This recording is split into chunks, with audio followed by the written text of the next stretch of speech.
राजस्थान कर्मचारी चयन बोर्ड द्वारा हाल ही में पशु परिचर भर्ती परीक्षा का परिणाम जारी हुआ है और परिणाम के बाद लगातार युवाओं में नॉर्मलाइजेशन को लेकर विरोध जताया जा रहा है और हाल ही में प्रदर्शन भी किया गया था।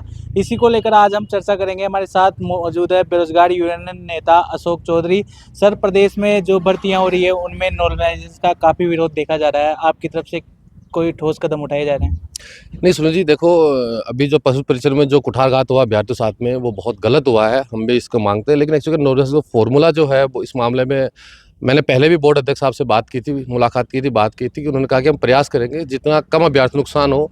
और जो पशु परिचर में हुआ है वो जो एक फार्मूला फिक्स फार्मूला है, उस फार्मूला के आधार पे हुआ है। अब कोई नया फार्मूला होगा, वो बार बार कह रहे हैं कि कोई नया फार्मूला हो, दो हमें करेंगे, लेकिन भविष्य में ऐसा ना हो, इसके लिए हमारी टीम लगातार प्रयास करेगी। और आने वाले वीक में आप देखोगे, सोमवार मंगलवार से हम सीएमआर में भी जाएंगे, सही सीएमओ में भी जाएंगे, सचिवालय में और मंत्रियों से, विधायकों सबसे ज्ञापन लिखा के, बोर्ड में भी हम आलोक जी से मुलाकात करेंगे, सचिव साहब से मुलाकात करेंगे और प्रयास करेंगे कि आने वाली भर्ती जो अब सबसे बड़ी जो भर्ती आ रही है वो आ रही चतुश्रेणी कर्मचारी की, उसके बाद में रीट की एग्जाम भर्ती आएगी। तो हमारा प्रयास रहेगा कि जितनी कम पारियों में एग्जाम हो, ताकि नॉर्मलाइजेशन का जो कुठारघात जो युवाओं साथ होता है वो ना हो। साथ ही साथ हम ये भी प्रयास करेंगे कि बोर्ड जो एग्जाम पेपर जो सेट करवाता है, उसमें भी जो उनका स्तर होता है, वो जैसे 2 पारियों 6 पारियों होता है, इसमें पेपर क्योंकि कई क्वेश्चन रिपीट हुए हैं तो पेपर का स्तर अलग अलग हो जाता है। तो हमें प्रयास करेंगे भविष्य में जो पेपर सेट कराएं उनका स्तर भी लगभग सेम हो, ताकि जो नॉर्मलाइजेशन समस्या है वो ना हो।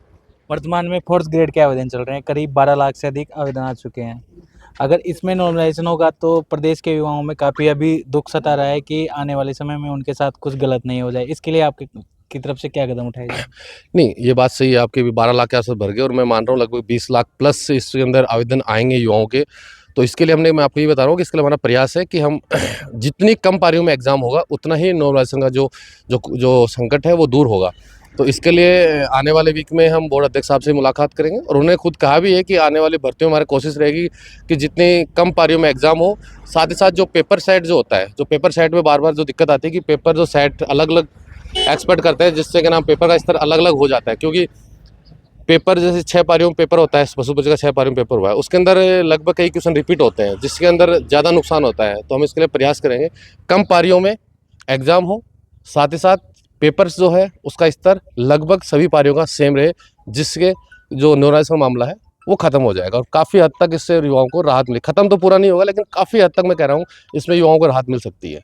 तो ये थे हमारे साथ बेरोजगार यूनियन नेता अशोक चौधरी। इनका साफ यही कहना है कि आने वाली जो भर्तियां होगी उनमें कम से कम पारियों में भर्ती परीक्षा आयोजित करने को लेकर इनका प्रयास बोर्ड और सरकार से जारी रहेगा।